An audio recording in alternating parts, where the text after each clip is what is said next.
Hello. How is everybody? I hope we're very, very well. Why is my microphone being a little bit wrong? Hold on. Um, mm, mm. This isn't really what you want to see at the start, is it? No, you want things to go well, and you want your microphone to have its settings right, and you want it to be in the right place, and you want to be ready to go. Hello, everybody. Welcome to the stream, in which we have quite a bit to discuss. So if I also drink with that, sorry, I'm having a couple of weird little issues at the moment with OBS. Yes, let's get into it. Leeds United have had an offer accepted for Sean Longstaff, player currently at Newcastle. We've offered £12 million for him, and Newcastle have said yes. However, the deal is not yet completely done. In the stream, I'm going to run through exactly why that is. That's the wrong thing to move. I'll run through exactly why that is, what the plan is going forwards, what Leeds United are looking like at the moment. Hello, Rich. And ultimately where things are likely to be landing. So, first up, and let's hope that the button works, because if not, I'm going to look very, very silly. It did it, it did it. It's a nice shiny thing where I've got the title here, and get your charity match tickets down there. You guys should really go ahead and get those charity match tickets. It'd be massively appreciated.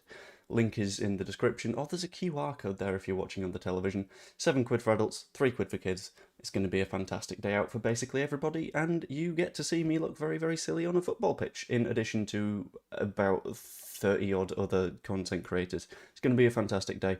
Hope to see as many of you there as possible. 20th of July, 1 PM kickoff, John Shaw Centre for Sport. It'll be a good time. Anyway, yes, our bid for Longstaff has been accepted, as was reported by The Chronicle, and then spread further by James Marshmont. And it's £12 million, and that is a fairly reasonable sum for a player that has a fairly decent level of quality, and I'm going to take a little bit of a deeper dive into that in a few minutes' time. With the final decision now lying with the player per The Chronicle. So, as with all transfers, it's a case of Leeds United have put in the bid and the club may have accepted it. And if the club have accepted it, then it makes the deal significantly more likely. However, it's not certain until the player signs a contract, and that's the bit that we're kind of waiting on at this point. However, Newcastle are pushing for the sale to ease their PSR concerns, because their PSR is absolutely knacked in terms of actual legitimate income. It's not colossal for Newcastle, whereas a lot of it is the money that was pumped in by the Saudi ownership. So they're in a bit of a tricky spot with it, I think. So they quite badly need sales to happen, and it has been mentioned that Sean Longstaff himself is pushing for it to be a sale rather than him leaving on a free in 12 months' time, so he can help out the club in that specific way. Now, I want to see if I've remembered the hotkey for this. Oh, there we go. Yeah, here it is. The Leeds Karate Cup, £7 for adults, £3 for kids. It's not too far away. You can also just donate. There's a donate link up here, and I'm really, really looking forward to this now. I forgot that I left this tab open, so I'm having to sort of improvise around it and remember what I was specifically doing. But yeah, go ahead and do that. That'd be lovely. I thought we'd already agreed personal terms. I'm not 100% certain. I've not seen too much on the personal term side of things. I just knew that we had a lot of interest, and we'll find out. How's the person who says, "Ah, thank you, Dale." Right, anyway. Now, we get to his FBref numbers, and this is where we need to have a little bit of a discussion, because if you have a look at his basic stats, which are these ones, his non-penalty goals, his non-penalty XG, the fact that he's underperformed his XG, the number of shots he has, the number of assists he has, all that kind of fluff, then you get into a little bit of a panic. People get spooked, and people go, wait, hang on, is Longstaff not very good, because these numbers are sort of shocking? But what a lot of people fail to notice is that there is a hell of a lot of context behind all of this. So, the context in this case being, if I scroll down, the fact that he only started 8 games of football last season, and he came off the bench 17 times, equaling 798 minutes, which is not a lot of football. Let's just quickly open this tab for future reference. But if you look at his stats in another regard, specifically the more like number 60 position, tackles, he's nearing the top 10%. Tackles in the defensive third, nearing the top 20%. Tackles in the midfield third, still above average. Top 4% of dribblers tackled, very good at blocking shots, reasonably good at aerials won. He's not sort of blowing anyone out of the water, but it's fine. Pass completion is very solid, and he's very, very solid at avoiding any errors, which is quite good, and he's fairly average at not being dispossessed. which is okay to me. How do I join? How do you mean, how do you join, Dell? I'm very confused. I thought Joe Donoghue already said yesterday he agreed personal terms. I've not seen that, but I will have to have a look at some point. Yesterday I was very out of the loop with various work things. Specifically, the Chelsea-Fluminense match. It was a fairly interesting game of football. Annoyingly, Chelsea won, but that's fine. So yeah, these numbers a lot of people will look at and go, is that necessarily good enough? Is it not good enough? Let's have a look at his last season, and specifically look at the sort of points at which he was playing. So he played the full 90 against Southampton, that's fine. First 69 minutes against Bournemouth, that's fine. Started against Tottenham, started against Wolves. It's the matches where he came off the bench, which is where he got a hell of a lot of his minutes, and that has affected his statistics, I feel. Because we need to do a lot of consideration when it comes to stuff like game state. So, subbed on against Everton, against Brighton, against Chelsea, against Palace, against Liverpool, against Leicester, against Ipswich, Spurs, Newcastle. In the matches against, for example, Leicester, Ipswich, Spurs, Newcastle, where's another decent example for this? Let's have a look. Liverpool, another one. Their matches... How do I sign up to your brilliant show? There is a channel membership thing down below. You can subscribe by pressing the subscribe button or join the channel and become a channel member. That would be absolutely wonderful. It's $2.99 a month and you get a bunch of videos and stuff early and it's quite fun. But I'm going to stick on this point because otherwise I'm going to completely lose it. The fact of the matter is, in most of these matches where he's come on relatively late, so winning, but he's come on as a sub, winning, he's come on as a sub, winning, come on as a sub. In that specific game state, the other side is going to be very aggressive. The other side is going to be pushing Newcastle and seeing where they can score a goal and if they can probe holes in that defence, which is by its very nature going to force Newcastle into more of a defensive stance. You've seen it time and time and time again. Perfect example of this is the Leeds-Barnsley match in our promotion season, where Leeds scored a goal and then we just defended because that's all we could do. It was a manager that is renowned for his aggressive football and his attacking and the fact that he's always go, go, go, go, go. That isn't necessarily something that you can do when you're in the lead in the Premier League against Manchester United, against Chelsea, against Palace, against Arsenal, another example. So you're going to be forced into that more defensive position, which is where those stats that I showed you a couple of minutes ago come in. Hold on, I want to see if this works. There we go. Which is where these stats come in. Because the majority of the minutes that he's played last season are going to be in that more, you're subbed on, we need to not concede position, which is why his tackles are so good, his defending is so good, his tackling is so good, and he's not making many errors, and his pass completion is very solid, and he's blocking a lot of shots. And it's why these numbers look so bad, because they've not got the opportunities to go forwards. He's taking 0.6 shots per match, because he's come in that more defensive role to make sure that they're not conceding goals when they're leading because they're in the push for Champions League football, which itself risks causing us a few issues. Now I had a look at Newcastle World, which is always a fun website to end up on. I need this video to go away so I don't have to look at it. There we go. Because they have a little bit of a problem to deal with. Specifically, Newcastle United have a Champions League dilemma to contend with. Should he be sold this season, etc., etc., etc. Essentially, this entire thing is around the fact that when you qualify for UEFA competitions, the idea of a homegrown player changes. So at the moment, a homegrown player is something that every club in the league needs, I believe, 8 of, maybe 6 of, which is players that have played in or trained for clubs in England for 3 years between the ages of 15 and 21. When everyone is calling Sam Byram a homegrown player, they're not wrong, but at the same time, they're not right for the reasons that they think they're right. Sam Byram is a homegrown player because he trained for a club in England from those years. Absolutely. The fact that he was at Elland Road does not matter to us because we're not in a UEFA competition. That changes when you go up to UEFA. Or European football, specifically. Let's scroll to the right bit, because it's done the chat GPT thing of, look, there's a bunch of fluff to get the word count up. I've been there myself, I understand, but that's not what I care about here. The UEFA quota, specifically when it comes to European competitions, says that sides must name 4 players who spent at least 3 years at the club between the ages of 15 and 21. Longstaff falls into that category because he's been at Newcastle for like 20 years, from the age of like 7, something like that. However, Newcastle don't have a lot of these. The point of this rule is to make sure that clubs cannot just swing in, buy talent from absolutely everywhere, not bother with their own academy, and then win the Champions League based on that. You need to have at least some players that have come through your own system at some point. In theory, you could buy players at 16 or 17.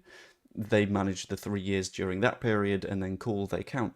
But that's relatively rare and not typically an issue that we bump into.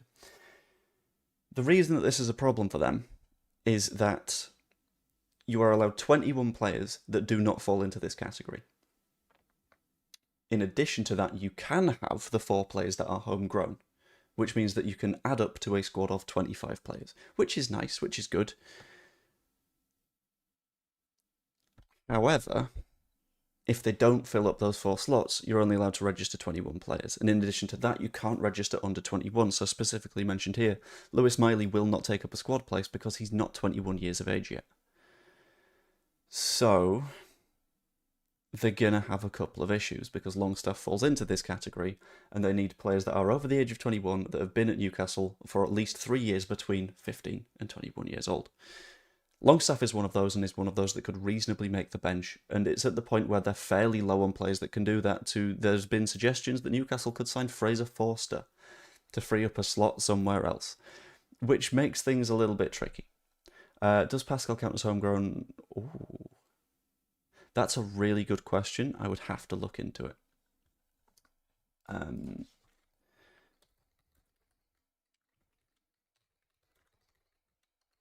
1 second. It's weird that Pascal Struijk is younger than me. I do not like that.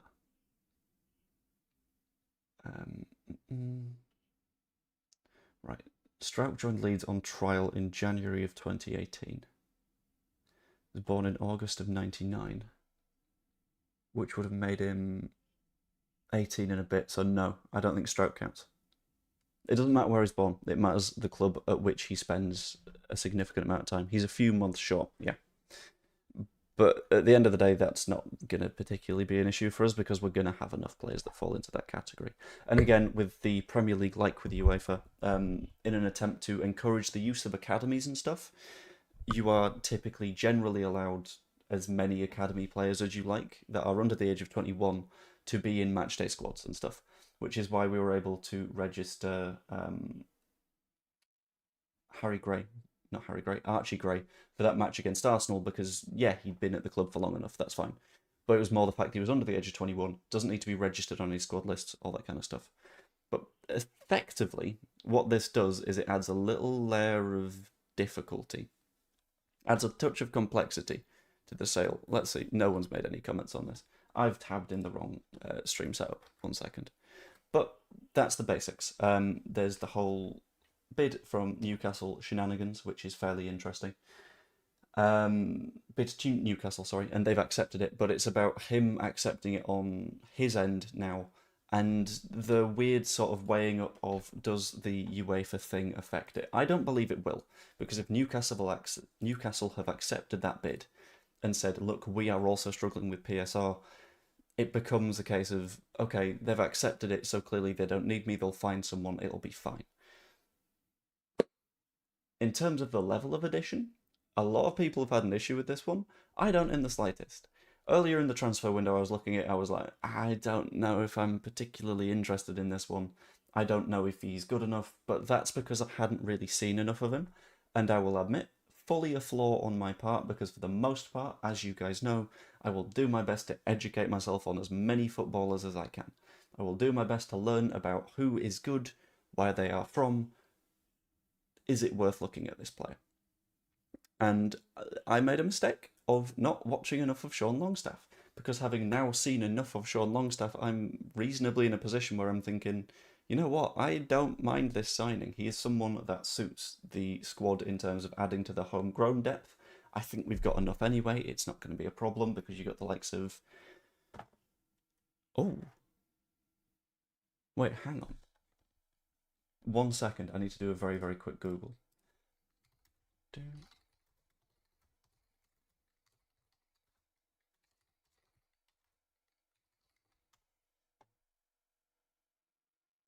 Okay, never mind. It's fine.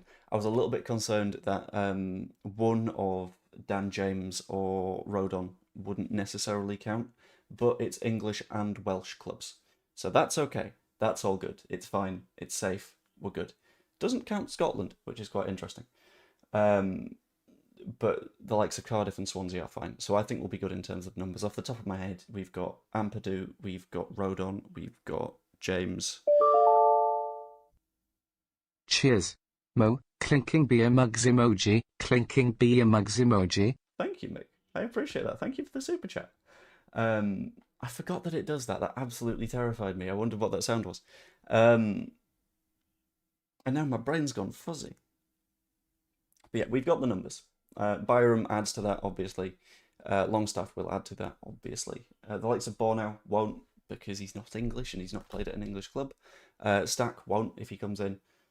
But yeah, it's interesting, I think. I'm interested by Longstaff just because we need players that do what he does, and what he does is shore up a back line whilst being reasonably good at being progressive and doing the attacking stuff. He's played in wider areas a little bit, which means that he's not necessarily quite like bad at that. I like it. I like this move, and it looks like it's very, very close to coming. And if it does, I will be joyous and over the moon and incredibly happy with the way that we are looking going forwards. But as always, that's what I'm thinking. I'm not going to bring the stream to a close there. We're going to have a little bit of a conversation. But if you are someone that watches this afterwards as like a viewer and you don't particularly enjoy live stream stuff, that's fine. Consider the video chunk of it done here, but we'll still have a little bit of a chat with the chat, see what other news is going on. Chat with the chat, I like that. See what other news is going on, discuss everything, anything, including the charity match, for which the QR code is here. That's Reddit. That's that. Okay. Wait, hang on. Let's get to the right thing. For which you can find... Ah. Come on, brain. There we go. For which you can find the website here, and you can find the QR code all the way down there. I've put it way too far away from me, but that's fine. And it'll be nice. It'll be a good time. I'm very much looking forward to this event now. I'm also rather looking forward to the event having happened, because it's not unstressful to arrange these kind of things. But you know what? It's coming soon enough. We're nearly there. We're nearly there. Let's have a quick look.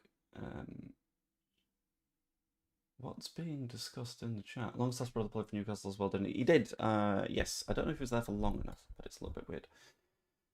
All these new signings that mean Grove, Bamford, Joseph, Schmidt, and Pascal are on the way out. I don't think so, because I think we needed to make a bunch of signings anyway. We'll have a couple of players out, is my assumption, but I don't know whom. I don't know what John Buck said to get Danny to speak up, but I'm confused. Yeah, it adds to the sort of flexible squad vibe. I quite like it. In terms of is it the new away shirt? No, it is if you can read the text, it's the peacock shirt for the charity match. And you'll see it's got my name and number on it and everything. And I'm expecting the kits to show up on the 13th, something like that, which should be all good. This is assuming that the delivery works out, and if the delivery doesn't work out, then I am in trouble, because we'll have to work something out. Why are you guys talking about a chippy and Morley? What's going on? I can't see Pascal and Pat going anywhere. I honestly can't either. I don't think it would be wise of Daniel Farke's list of 3 players that are ostensibly captains, and I like having these guys around for their character, because he said that in the past. I don't see Daniel Farke necessarily within one summer going, Meslier, one of the captains, gone.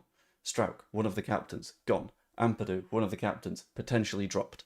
All of those feel like bad ideas, except the Meslier one. The Meslier one, fine. But all of those combined feels like a bad plan. So I don't think we'll do that. I think Strauch sticks around. I think Bamford sticks around as well, because A, he's on a fairly chunky wage at the moment anyway, and I imagine he wouldn't necessarily want that wage to go away, and B, I think I've just realised I'm still sharing that screen. Let's switch back to that. I don't know why the button didn't work. But yes, that was the news that Max Verstappen responds to the dismissal of team boss Christian Horner. We want to return to the top. Nothing will change in that regard.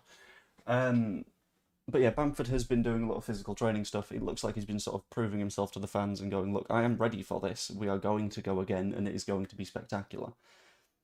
And I've got no issues with that. And I would like to see him given another go, because I think that he can be fairly good when given another go, you know? I don't see us getting rid. PJN from Dubrovnik. Oh.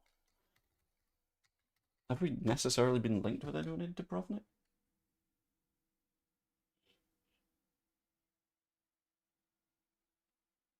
Keeper still up for a match. What? I'm confused. No, we don't. On this one, calm. Soothe yourself. Calm the passions. The Fenerbahce keeper.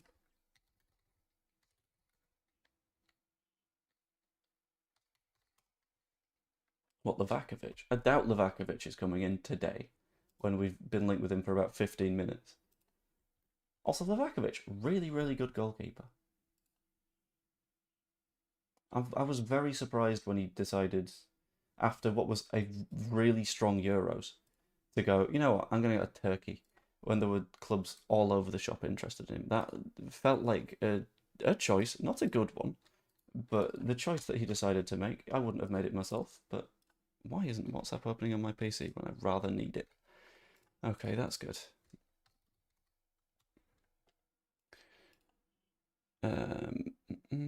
But yeah, I won't do a Jet Watch today, because I don't know, I'm not hugely fancying it. Unless there is something that's like a guaranteed thing.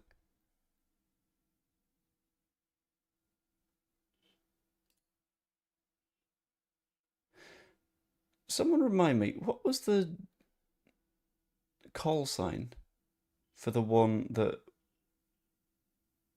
Goodmanson came in? Can't remember. Passion's calmed a little since we lost Junior. I know, I miss Junior. The loss of Firpo is going to be genuinely devastating to me for a while. And I know a lot of people are like, Joe, grow up. It's only Junior Firpo. Yeah, but he was fun.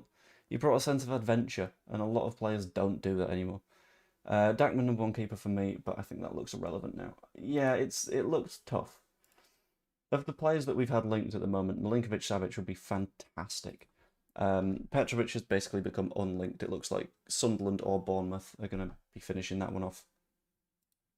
Bournemouth, by the way, continuing to do their thing of hijacking deals from clubs who have recently been Premier Leagued.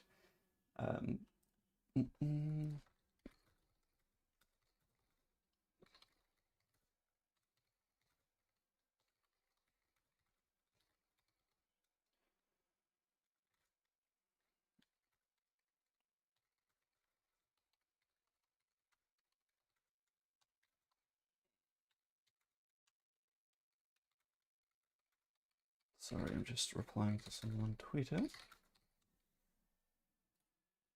There we go. I was travelling back from London last Tuesday when I saw his farewell video. I watched it twice, cried, and was asked if I was okay. I admit I watched it, and I wouldn't watch it a second time, because it would make me weep openly. And I will be honest, weeping openly on stream is not a thing that I'm particularly familiar with. I feel it might happen during the charity match, because I'm going to be an emotional boy, because I put a lot of time and effort into that thing. On that note, hold on. If no, not that. No, stop it. Stop. Ooh.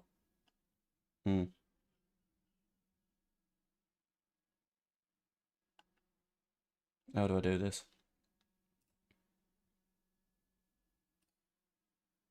Oh, okay. So live, and this is a very, very potentially silly question. Do you still see?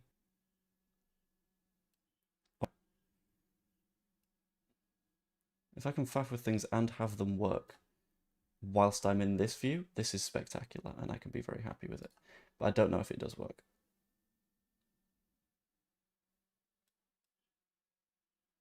Okay. So, if it's full face, let me know. If it isn't full face, also let me know. And then we'll see.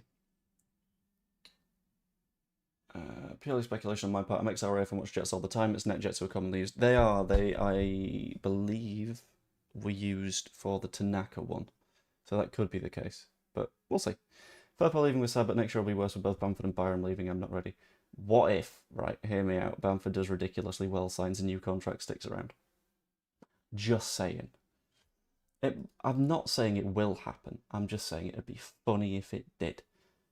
Okay, so it looks like I'm still full screeny version. So if I just do this. Ooh, there we go. That's fun, isn't it? Look at that.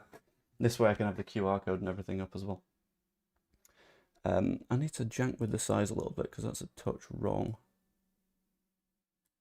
And I can do that as well. Aha, nice. Okay, I quite like that. That's fun. 35 goal and assist for Wamford this season. That'd be nice. I wouldn't mind it. Good afternoon, CB. Looks better now. I'm glad to hear it. One second. Okay, yeah, I've been pummeled with various charity match questions in the last couple of minutes, so that's fun. In various chats as well. That's also fun. Right. Just gonna ping him a reply.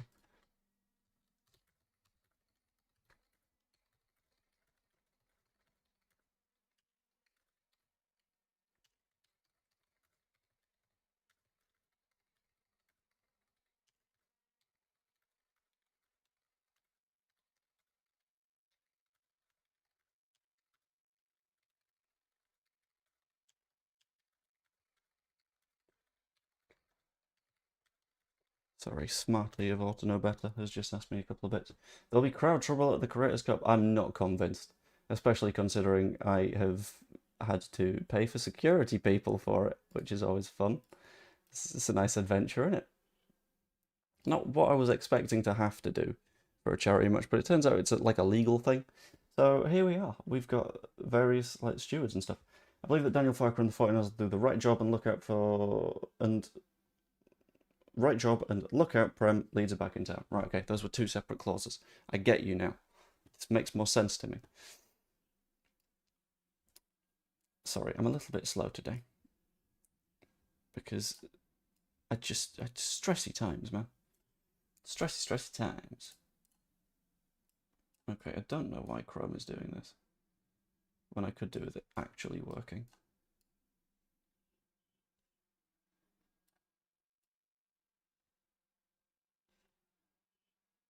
Okay, yeah, never mind. Fuck it. That's not going to do the thing. I need it to do the thing, but it won't, so that's okay.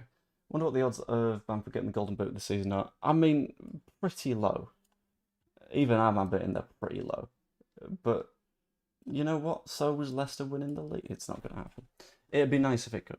But absolutely not.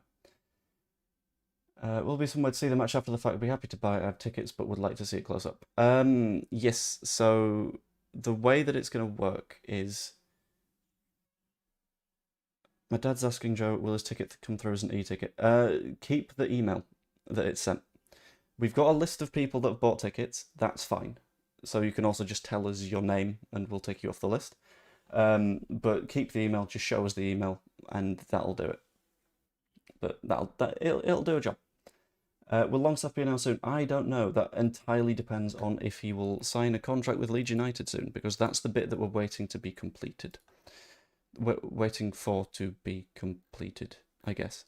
We've also done a lot of youth stuff in the past few days, which is very, very fun, including signing a impeccable-looking like Liverpool youth defender, who seems like a very, very good footballer. That's not gonna necessarily work. Hold on. But yeah, all sorts of stuff is going down. While the anti-Bamford rhetoric, a fully fit Pat can do a job for us this season. I think he can do a job off the bench, and I have always been like pro Bamford, but we'll see. Is it the full 90 minutes? It is the full 90 minutes. I've just realised I was in the middle of answering a different question. Yes, so it is going to be streamed on my YouTube channel, and the video will stay up after the fact, so everyone is able to watch it and have a look, even if they're unable to watch it live. I will also... I'm considering doing something like a watch-along after it, so we can just talk through various funny bits and bobs and commentaries and things like that that have happened. Also considering Maybe doing that as like a collab thing, doing a couple of highlighty videos, that kind of thing. Ultimately, I think it could be a very, very fun day. A lot of people get a lot of content-y stuff out of it, and ultimately we'll raise a lot of money for charity, and that's the reason that we're doing it. So it'd be quite fun. A watch-along would be good. This is a watch-along after the fact, because I will not be available to do a watch-along on the day for obvious reasons. But, yeah. A watch-along on the day is just commentary. Like, it's the same thing. Also, interestingly, it feels like James McAtee is struggling to find a significant amount of interest in a sale. Because Fabrizio Romano has done one of those tweets that, holy, thank you for the 5 gifted, Wayne, which have gone to Matt Leeds, No Piro, No Party, Aisha, Aina, and Colin. Thank you, I appreciate that. It's gonna do this again, isn't it? It's gonna do all 5 of those. Hold on. I'm gonna see if I can. Yeah, it's gonna do all 5. Let's get Harvey Elliott. 40 million should do it. It should do it. I don't know if 40 million on Harvey Elliott is the best way of spending our budget. Because when you got McAtee, who is available for 20 to 25 million pounds, which is one of those that feels like is being pushed by Romano because it's being pushed by his agents. That's the better way to go. I think McAtee's got more in him for the long term than Harvey Elliott does. That might just be me being stupid. It could quite feasibly be that. But I don't know. And thank you for the final gifted sub. I'm going to have to move that for this background, aren't I? Maybe. Stack will be a statement signing. I don't think Stack is enough for people to consider him a statement signing, and also we need to sign in other positions as well. Depressingly, one of the player options that I was very, very excited about being Igor Paixão has made a move, and he's made a move to Prison FC. Paixão has gone to Marseille for £34 million, which is devastating. But, well. Watch along would be amazing. Let's see if this is the dirtiest creator. I'm betting it's JT. I don't know. JT, to me, feels like he's one of those pacey running players more than anything. But, I mean, I guess we'll find out. There's a lovely picture of Viduka and Eric Bakker on Viduka's Insta. Is that? Let's have a look.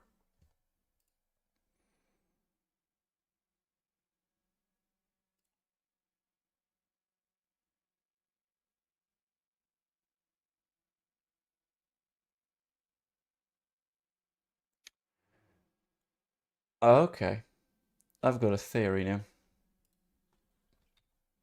And it's a theory that I need to bounce off you guys. It's a theory that I am 100% certain is going to be right. So, Mark Viduka has specifically captioned this. Great to meet up with my old mate Eric Bakker in the beautiful Dubrovnik. Now, if we take a look at Flight Radar, and we take a look at arrivals, there's this cheeky private jet from Dubrovnik. In addition to that, we've heard that Bakker and Viduka and potentially others are going to be involved in the away shirt launch, or have been at Elland Road for the away shirt launch, or something along those lines. I don't think this is transfer based. I think this is club business based, and it could reasonably be the kit launch. I don't know why they've been Dubrovnik. Maybe they've gone on a holiday and the kit launch is in the next couple of days, because last Friday was the kit launch for the home kit, which means that this Friday for the away kit would also make sense, and you can sell it as all that kind of stuff, whatever. Mike lives in Croatia. That also starts to add up though, doesn't it? Because the private flight in, away kit coming in the next couple of days. That's where I'm sitting on it. Because that feels very coincidental.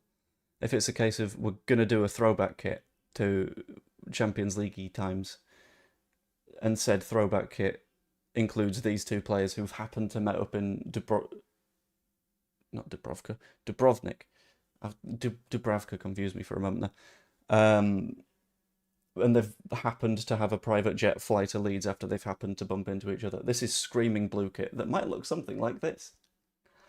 Yeah, that's what it's shouting at me. That's the feeling that I've got. A feeling that I've got as well is a comfy feeling. And the reason I'm getting this comfy feeling is because of our friends over at back4.shop. Because if you visit back4.shop/collections/the Leeds Creator Cup, which I've just popped in the chat and I will pin for you guys, you can pick up a wealth of charity match merch, and it's all very, very pretty. I say it's very, very pretty because I mean it's very, very pretty. So specifically, let's go to monitor 2. I have the hoodie of this. I've got this hoodie in the other room. It's so damn cozy, and it looks really, really nice. It's got that old sort of vintagey design on it. It's spectacular. I've got a couple of the shirts as well that I will potentially be giving away on the day of the Leeds Creator Cup. I've not 100% decided yet. But if you are travelling to the Creator Cup and you're looking to support one team or the other, or just the event itself, then you can pick up one of the shirts, you can pick up one of the hoodies, you can pick up whatever you fancy. And it'll be absolutely spectacular. I can't remember what the delivery times are, but if you buy now, it should deliver in time. Let's have a look at the shipping policy. It takes 3 to 7 days to fulfill an order, after which it's shipped out. Which could be tricky. But if you get it now, then maybe it'll come in time. Can we buy merchandise on the day? I don't believe so, because the way that it works is it's print on demand. And being print on demand means that you can't really print them in advance because you don't know what the levels of demand are going to be. Do we know the lineups yet? We need to make sure we buy the right top.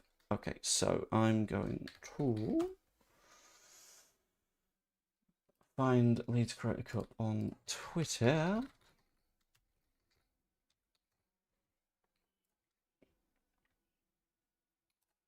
And pull up the lineup graphics.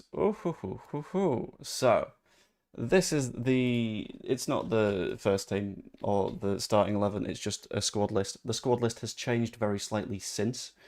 But this is the squad list for the Yorkshire Roses, featuring Carl Dixon, James Waller, Joe Wainman, Rocco Dean, James Toon, Oscar Marriott, Joe Lynch, Ben Locke, Paul Jones, Matty Foster, Dara Cunningham, Sanchez Payne, Callum Sharp, Andy McVeigh, Joe Blackburn, Jack City, and Lloyd Dean, coached by Andrea Russo and Danny Burke. With the Peacocks, having Adam Priestley in goal, Kevin Baker, Darren Clark, Paul Brooker, Max Covey, Matt Ramskill, Simon Johnson, James Smarty, Ollie Ward, Carl Cafola, Sean Carney, Danny Mountain, Lewis Dayton, Craig Morehouse, Jay Carter, Johnny Brown, Owen Lonergan, and Bren Scott. Those are the squads. You can support whichever you like. There's also a couple of players that I've asked if they're willing to flip between the teams if it comes to it. So, for example, Major, Paul Brooker, and Darren, off the top of my head, have both Roses and Peacock shirts in the event that there's too many injuries and someone needs to switch from side to side to make sure everything's fine. So at the end of the day, you're supporting the event more than either of the teams, but whatever people are willing to do to support is massively appreciated, like ridiculously so. Longstaff is this year's Rothwell, not very exciting, but in a few months we'll be glad we bought him. Absolutely right. I think this is the best shout that I've seen on the stream, because I've not added much. I'm kidding. But yeah, it's one of those where you're not always going to get the most fascinating deals done, but the deals that you do get done need to be effective. So I would rather we sign a Longstaff than a Weston McKennie, because we know that Longstaff is going to put the effort in.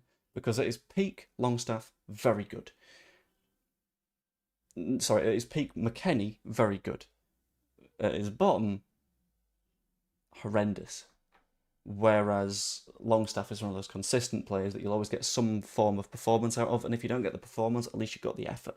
And that's something that you can sort of glue onto. Ricky, I play as a goalkeeper in my 7-a-side league, as you can tell by the fact that I've been 3G'd this week, which is fun. But it was sort of agreed that it's easier for me to hop off the pitch and fix things if I'm not in goal, because it's easier to sub an outfield player than it is a goalkeeper. Rolling subs and various other little complicated bits and bobs and fun things are going to be going on as well, which I'm not going to spoil, but they're going to be great. I've done a lot of preparation for those. I'm really looking forward to them, which is going to be nice.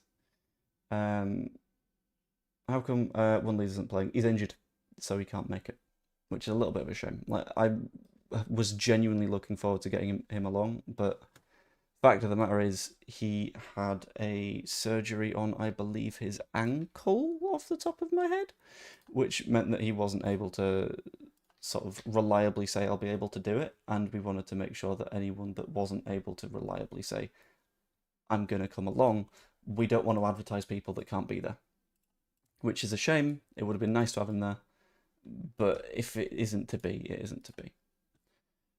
Hopefully next time, maybe for the future, but we'll find out. Hi, do we need any strikers and goalkeepers? Goalkeeper, yes. Striker, yes. I'd get one of each. No JT. Yes, JT. James Toon is JT. So there we go.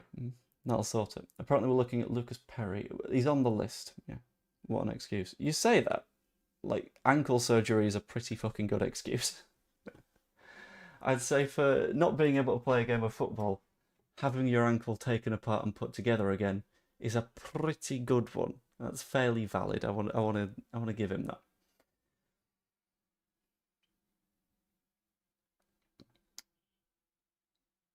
Um, 4-2-3-1 or 4-1-4-1 Bielsa-esque. Are we talking about charity match or are we talking about Leeds? Yes, sorry about that. It's okay. Right, I'm going to see if there's any more newsy bits floating around the void, and then potentially call it there for the stream, because I've got some bits to do for work. Because, and this is a Creator Cup, I'm not entirely sure. I'm going to have to check with both the teams, because I'm going to want to put out a lineup graphic, which is fun. In fact, I will pull up WhatsApp now, ping them a message saying that I would quite like lineup images from both teams relatively soon, because that will make things vastly easier for me.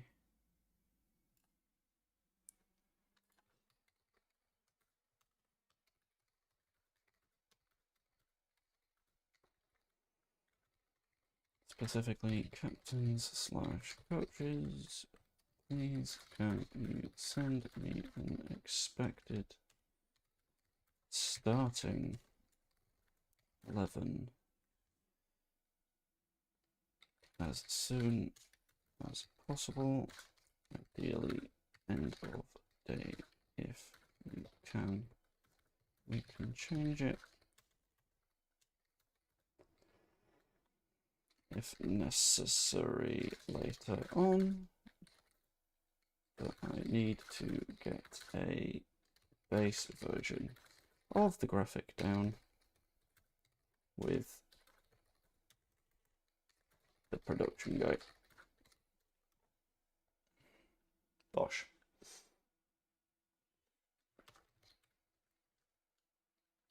And I'll tag both of the captains.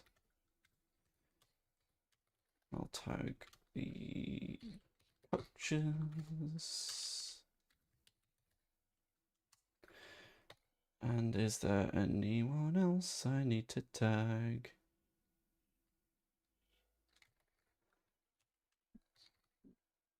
No, that's not you. That's you. I've tagged your brother. That'll do. Cool. How long before Wayman's sent off and who's the referee?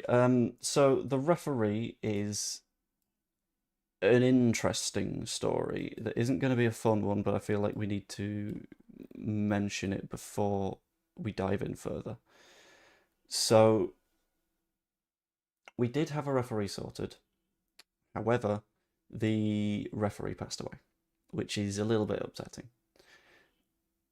In the time since, we've been looking for another referee, and his son has stepped into the breach. I'm not sure if we'll do something on the day to commemorate that, but if we are commemorating someone and it isn't completely clear to you, that'll be what's happened there.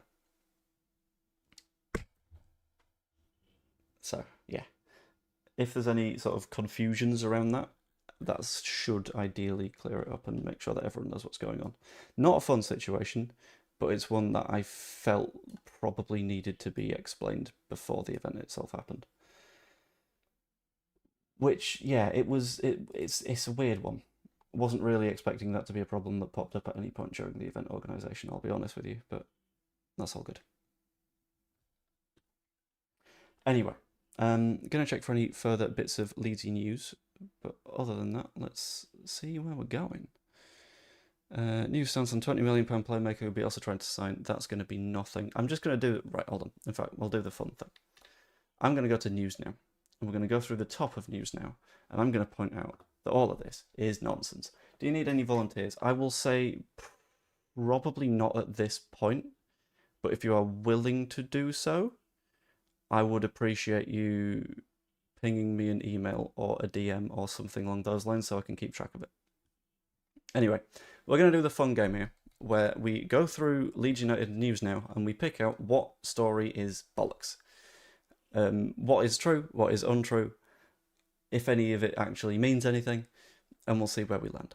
So, first up, Laji Ramazani reacts as Angel Gomez sends message after Leeds transfer confirmed. Angel Gomez plays for Lille. Lille is where we signed Gudmundsson from. It's going to be a good luck message to Gudmundsson. I don't think we need to click on that to work that one out. Spies from Sunderland will be there. I hope so. That'd be great. Imagine, just start paying me a footballer's wage, Sunderland. That'll be good. Exclusive, Leeds take new stance on £20 million playmaker who Bielsa tried to sign. Oh. You're testing me here. We're looking into the past. All I can think is DePaul, because he's on the move, but he's on the move to Miami. If you tell me how to do it, I'll be there. Ping an email to leedscreatorcup@outlook.com, and then I will see from there what needs doing, basically. We've got a couple of little jobs that might need a hand, but will it be an annual event or just a one-off? It depends on how this one goes, to be honest with you, because we are still in the sort of pre-arrangement stages. I don't want to be in the position where I've sorted stuff and it's not landed. Buendia, that is a shout, Andy. We'll go with Buendia.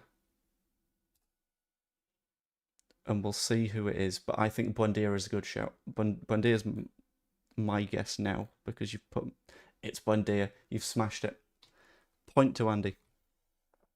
Angus Kinnear's Everton have now held talks to sign £30 million gem who Leeds are desperate to sign. Oh.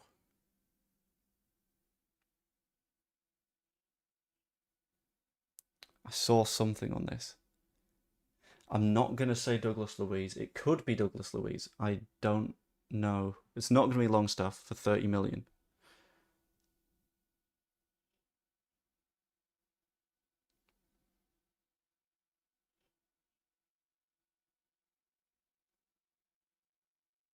I don't know. That's difficult. I'll come back to that one, because I'm not certain. Leeds push for 28-year-olds transfer as Euroclub call interest is going to be Vanja, because Napoli have backed out of that one. They've signed another goalkeeper, which means Vanja Milinkovic-Savic is likely going to be the topic of this one. I'm not going to dive headfirst into it. Talks advancing, Leeds tempted to trickle clause for £17 million star who's one of the best in Europe. That's another Vanja one. Premier League club make long-term Leeds target available to sign. Fabrizio Romano, that is going to be McAtee. This one could be Buendia. That's a very good point, Mr. Dodo. I'll check that one. And then we will check the one that I'm fairly sure is McAtee. And then I'll probably bring the stream to a close. Oh, it's McAtee. Okay, that one McAtee. And this one also McAtee? Oh, Evan Ferguson. I don't think we'll get Ferguson. I don't think Ferguson's the right sort of level at the moment for us.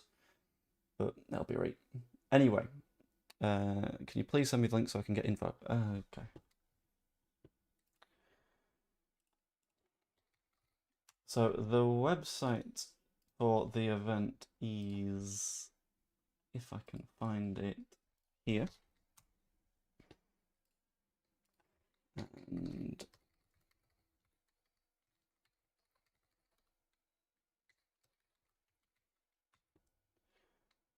the, where are we? And the email address is there. Why are we going for a third striker choice? How do you mean a third striker choice? Because it's good to have options. So, I mean, we've got Bamford, we've got Peru, we've got Nemecha. I think we probably get a starting number 9 as well, and then we've got lots of options and we can mess with systems and all that kind of stuff.